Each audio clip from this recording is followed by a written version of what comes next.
যে গতকালকে আমাদের মাননীয় স্বরাষ্ট্রমন্ত্রী মহোদয় যখন আপনারা বলেছেন, আমাদের স্বরাষ্ট্রমন্ত্রী মহোদয় বলেছে যে আপনারা শুধু স্পেসিফিক্যালি বলেন, দেখেন আমি 24 ঘন্টার মধ্যে কী ধরনের ব্যবস্থা নেই। তো আমরা 22/5/2026 তারিখে সংবাদ সংগ্রহের উদ্দেশ্যে দেশ টিভির 2 জন সংবাদকর্মী ও তাদের ড্রাইভার এবং স্থানীয় এটিভির একজন সংবাদকর্মী সাভারের পশ্চিম রাজেশন এলাকায় কথিত মাদক ও অস্ত্র ব্যবসায়ী শামীম রেজার বিরুদ্ধে সংবাদ সংগ্রহে গেলে তার নেতৃত্বে 40-50 জন সশস্ত্র ব্যক্তি দেশীয় অস্ত্র নিয়ে হামলা চালায়।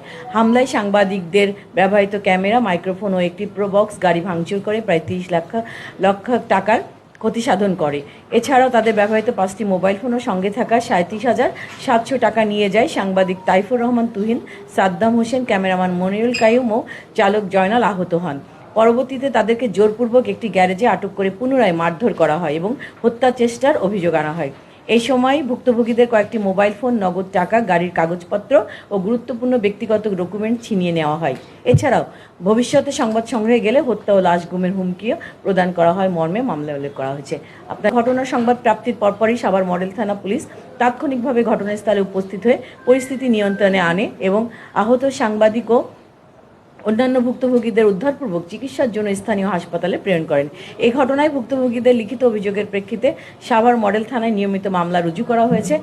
অভিযান পরিচালনা করে তামিম খলিফা, মোহাম্মদ মইনুল ইসলাম, সৈয়দ রায়হান মিয়া এবং মোহাম্মদ শ্রাবণ নামীয় 4 জন আসামিকে গ্রেপ্তার করে 7 দিনের পুলিশ রিমান্ডের আবেদনসহ বিজ্ঞ আদালতে প্রেরণ করা হয়েছে।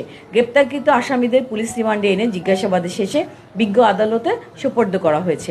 সাভার থানা পুলিশ ও জেলা গোয়েন্দা শাখার সমন্বয়ে যৌথ অভিযান পরিচালনা করে ঘটনাস্থল হতে দেশ টিভির Panasonic P2350 camera, microphone, receiver, ভাঙচুরকৃত প্রোবক্স গাড়িসহ বিভিন্ন আলামত উদ্ধার ও জব্দ করা হয়েছে।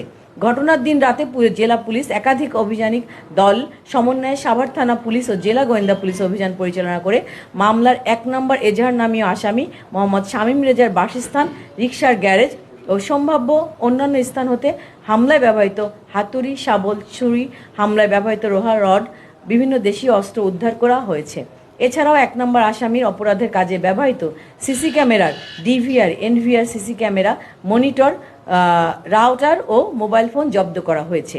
অভিযানের মাধ্যমে গ্রেপ্তারকৃত আসামিদের থেকে হেফাজত থেকে ভিকটিমের নিকট হতে ছিনিয়ে নেওয়া নগদ 20,400 টাকা ও 3টি মোবাইল ফোন উদ্ধার করা হয়েছে। পলাতক আসামিদের গ্রেপ্তারের জন্য তথ্য প্রযুক্তির সহায়তায় এবং আমাদের আদার্স ইন্টেলিজেন্সের মাধ্যমে আমরা অভিযান পরিচালনা করছি এবং সেই সাথে ডিজিটাল ও ম্যানুয়াল তথ্য বিশ্লেষণের মাধ্যমে আসামি গ্রেপ্তার করার চেষ্টা অব্যাহত আছে।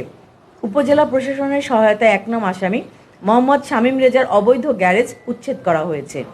এছাড়াও ঘটনাস্থলে তাৎক্ষণিকভাবে উপস্থিত হওয়া 3 জন পুলিশ সদস্যের বিরুদ্ধে আসামি গ্রেপ্তারে অবহেলা বিষয়টি পরিলক্ষিত হয়। তাদেরকে তাৎক্ষণিকভাবে পুলিশ লাইন্সে সংযুক্ত এবং সাময়িক বরখাস্ত করা হয়েছে। তদুপরি উক্ত ঘটনায় কর্তব্যে অবহেলা পরিলক্ষিত হওয়ায় সাভার মডেল থানার ভারপ্রাপ্ত কর্মকর্তা ওসি আরমান আলীকে পুলিশ লাইন্সে ক্লোজ করা হয়েছে। উক্ত ঘটনার সাথে সংশ্লিষ্ট মাদক ব্যবসায়ী ও সন্ত্রাসী চক্রের সাথে অন্য কোনো পুলিশ সদস্যের সংশ্লিষ্টতা বা সংযোগ আছে কিনা সে বিষয়েও খতিয়ে দেখা হচ্ছে।